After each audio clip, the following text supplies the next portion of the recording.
আজকের গল্প সুকুমার রায়ের লেখা নন্দলালের মন্দ কপাল। নন্দলালের ভারী রাগ। অঙ্কের পরীক্ষায় মাস্টারমশাই তাকে গোল্লা দিয়েছে। অবশ্য সে যে খুব ভালো লিখেছে তা নয়, কিন্তু তা বলিয়া সে একবারে গোল্লা দেওয়া কি উচিত ছিল? হাজার হোক, সে একখানা পুরো খাতা লিখিয়াছে, তো তার পরিশ্রমের কি কোনো মূল্য নাই? ওই যে তৈরাসিকের অঙ্কটা, সেটা তো তার প্রায় ঠিকই হয়েছিল, কেবল ওই একটুখানি হিসেবের ভুল হওয়াতে উত্তরটা ঠিক মেলে নাই। আর ওই যে একটা ডেসিমেলের অঙ্ক ছিল, সেটাতে গুণ করতে গিয়া সে ভাগ করে বসেছে, তাই বলে কি একটাও নম্বর দিতে নাই? আরও অন্যায় এই যে এই কথাটা মাস্টারমশাই ক্লাসের ছেলেদের কাছে আবার ফাঁস করেও দিয়েছে। কেন? আর একবার হরিদাস যখন গোল্লা পেয়েছিল, তখন তো সে কথাটা রাষ্ট্র হয় না। এটা তো ভারী অন্যায়। কেউ কেউ বলল, নন্দলাল চটে কেন? গোল্লা পেয়েছে তার জন্য কোথায় লজ্জিত হওয়া উচিত? না, তুমি খামোখা রাগিয়া অস্থির হয়ে যাচ্ছ।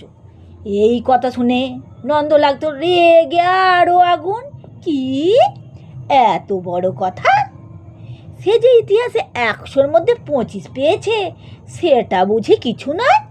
খালি অঙ্কে ভালো পারে নাই বলিয়া তাকে লজ্জিত হইতে হইবে?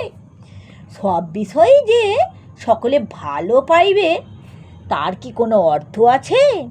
স্বয়ং নেপোলিয়ান, যে ছোটোবেলায় ব্যাকরণে একবারে আনাড়ে ছিল, সেবেলা কি তাহার এই যুক্তিতে ছেলেরা দমিল না, এবং মাস্টারদের কাছেও এই তর্কটা তোলাতে তাহারা যে যুক্তিটাকে খুব চমৎকার ভাবিলেন, এমন তো বোধ হলো না।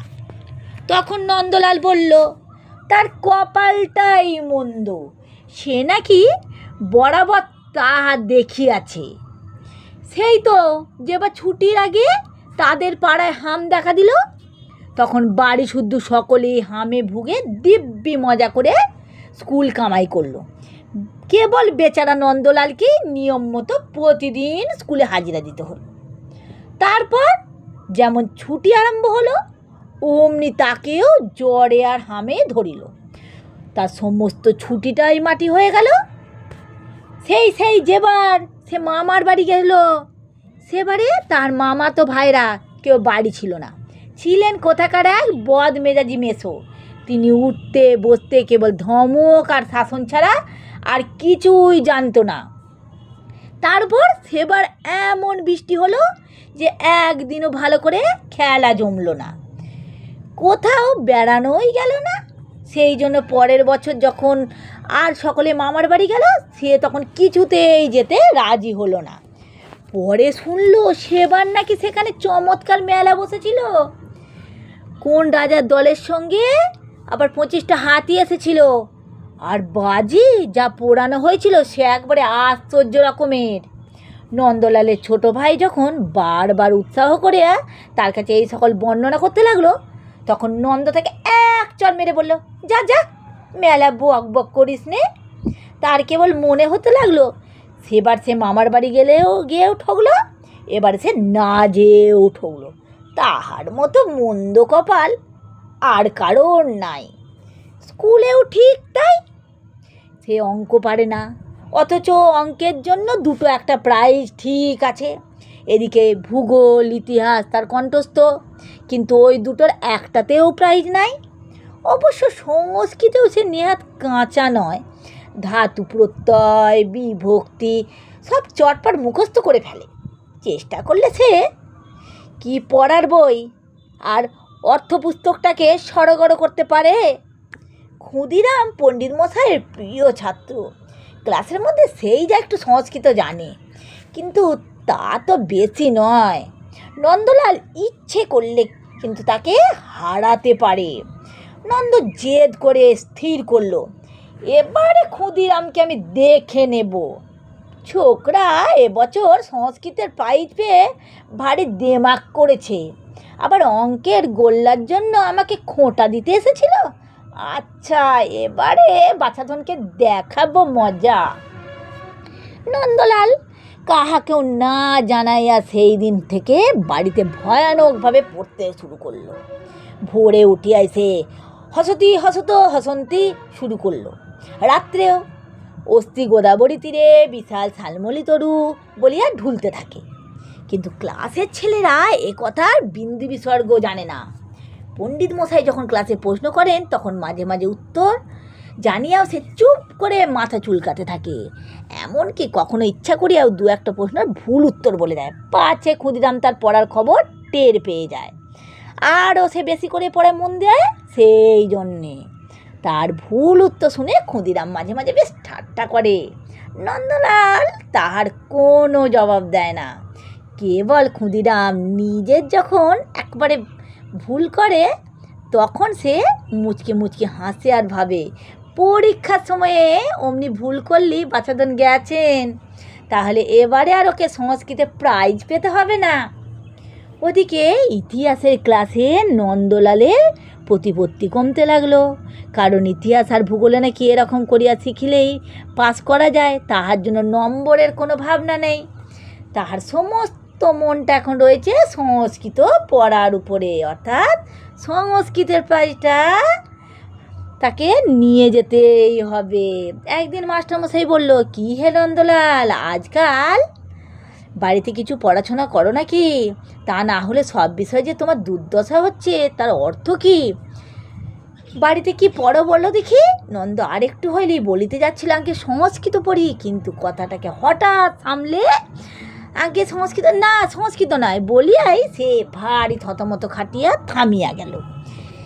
মাস্টারমশাই এক ধমক দিয়ে বলল, আগে সংস্কৃত নয়, এর অর্থ কি? ক্ষুদিরাম তাড়াতাড়ি বলিয়া উঠল, কই সংস্কৃততে কিছু পারো না? শুনিয়া ক্লাস শুদ্ধ ছেলে হাসতে লাগলো। নন্দ একটু অপ্রস্তুত হলো বটে, কিন্তু সেই সঙ্গে হাঁপ ছাড়িয়ে বাঁচিল। ভাগ্যিস তার সংস্কৃত পড়ার কথাটা ফাঁস হয়ে যায়নি। দেখতে দেখতে বছর কেটে গেল, পরীক্ষার সময় এসে উপস্থিত হলো। সকলে পড়ার কথা, পরীক্ষার কথা, প্রাইজের কথা বলছে। এমন সময় একজন ছোকরা জিজ্ঞাসা করলো, কি হে নন্দ, এবার কোন প্রাইজটা নিচ্ছ? ক্ষুদিরাম নন্দর মতো গলা করিয়া ঘাড় নাড়িয়া বলল, আগে সংস্কৃত নয়। সকলে হাসলো। নন্দ খুব হো হো করে সেই হাসিতে যোগ দিল।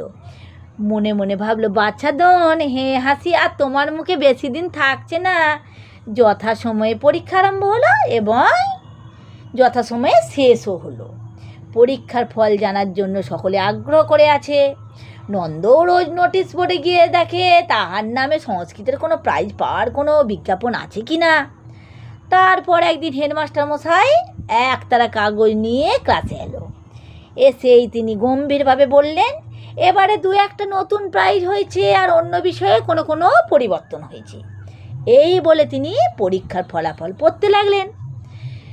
তাতে দেখা গেল ইতিহাসের জন্য কে যেন একটা রূপোর মেডেল দিয়েছে। ক্ষুদিরাম ইতিহাসে প্রথম হয়েছে, সেই ওই মেডেলটা পাবে।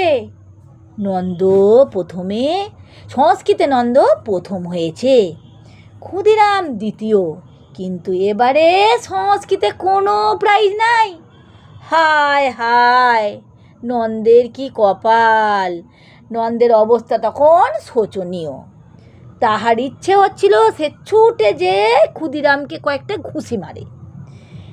তার এত চেষ্টার ফল কিনা এই হলো, কে জানতো এবার ইতিহাসের জন্য প্রাইজ থাকবে আর সংস্কৃতের জন্য থাকবে না। ইতিহাসের মেডেলটা তো সে অনায়াসেই পেত, কিন্তু তার মনের কষ্ট কেউ বুঝলো না।